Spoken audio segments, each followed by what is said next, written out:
Hey everyone, today we're going to talk about passwords. So, pretty much everybody knows that these are the first line of defense against pretty much any sort of intrusion. They've been around forever, and even before the computer age, they existed in many forms as cryptography and other keys for security measures. So today, password compromises account for 80% of all data breaches. That's huge. So the thing is, strong passwords can still be breached, but they take a significant amount more resources than simple passwords do to break. In fact, there's a lot of tools out there. I used to use these pretty routinely that were made for the purpose solely of hacking passwords. And typically, I could hack a normal Windows password within 5 minutes. I mean, and that's kind of on the high estimate, to be perfectly honest. So, a couple things to think about when it comes to passwords. Common pitfalls that people tend to find themselves stepping into is they reuse passwords. This is probably the number one thing because before all the extra security measures, the special characters and so forth, a lot of people just had short passwords and they were easy to remember. It was something that was personal to them. And so they would use this on multiple accounts, and oftentimes they wouldn't realize that, oh, I'm using the same simple password for like my email as I am my bank, my investment portfolio, a bunch of other things. So if one gets compromised, like your email gets hacked or something, well, the dominoes fall pretty quick on that. So um, another thing is people, if they're not creative to come up with their own password, they'll use something very simple at work. Typically, like, I mean, I can't tell you how many times password or password one, password two, even, because people thought they were being clever. So things like that just they don't work. So okay, what makes a strong password? So pretty much the standard for many years now has been 8 characters.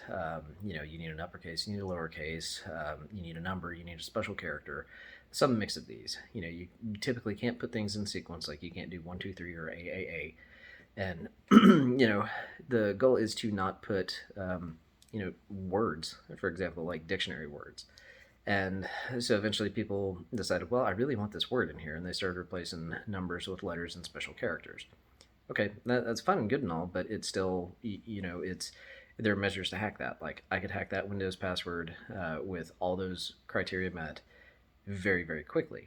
So there's a number of ways around it. But now that we're in the online world, people have multi-factor authentication. That's great, but as everything becomes sophisticated, passwords need to evolve with it too. So my suggestion at this point is when you're making a password, shoot for 12 characters. Okay. The same rules still apply. You need an upper, lower, special character, and a number, just a mix of these. And okay, 12, it gets a little hard to remember. And I'd intended to look up a list of 12-letter words just to give people examples of what to think of, because it's really not that hard. So some suggestions I have: find kind of create your own little internal kind of metric for something, like a little cryptography thing for yourself. For example, like if you want to type a word that you can remember, that's fine. But take your left hand on the keyboard when you start to type it and shift it to the right an entire set of keys, or shift it up. Shift, the left one over one, the right one up, to where that way nobody can identify what word you're trying to type, but you know it. Your hands are just in different places. Or you can do something like I call inverting a password. So this would be taking a word like kangaroo. Okay, split it in half. Put the aru at the first part and then kang at the second. So it's just, of course, you've got to mix this up, but it does help just a little bit. So, looking at my notes here, password managers. This is another option for you. So these have been on the rise for a while because you can basically just have a single password that unlocks a program that basically saves all your other passwords to sites, to logins, and so forth. So the downfall of these right now is in the news. There have been a significant number of them that have been compromised through data breaches, not having secure practices on their own, and therefore it's tough to know what all client data is getting out there, because I believe it was the LastPass hack, the more news that kept coming out, it was just getting worse and worse. Like, oh, okay, we thought we just had the top level password, but oh, there was a flaw in the system where we found out that everything stored was getting released too. So there's a big upside because a lot of times these do work across platforms, devices, multiple browsers and so forth. So it can make your life easier, especially if you're trying to make a 12-character password. Or another tip is using phrases, using one of your favorite poems, like a stanza from that or something, if permitted. Because there are some sites, like I use one that has to have an exact 8-character password. So there's ups and downs with that. But so some of the password managers that have been around for a while, there's LastPass, there's Dashlane. But from doing a little research, one of the better rated ones now that I've actually had firsthand use on is NordPass. This is the same company that makes NordVPN. So far, so good. They've made some pretty legit products and seem like they're very security-minded folks. So definitely a good thing to consider. Now, here's the thing: have you ever had a password leaked?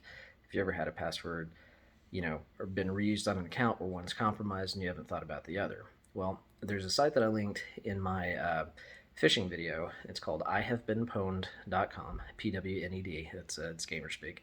So I will link that in the description below my video. I encourage you to go there.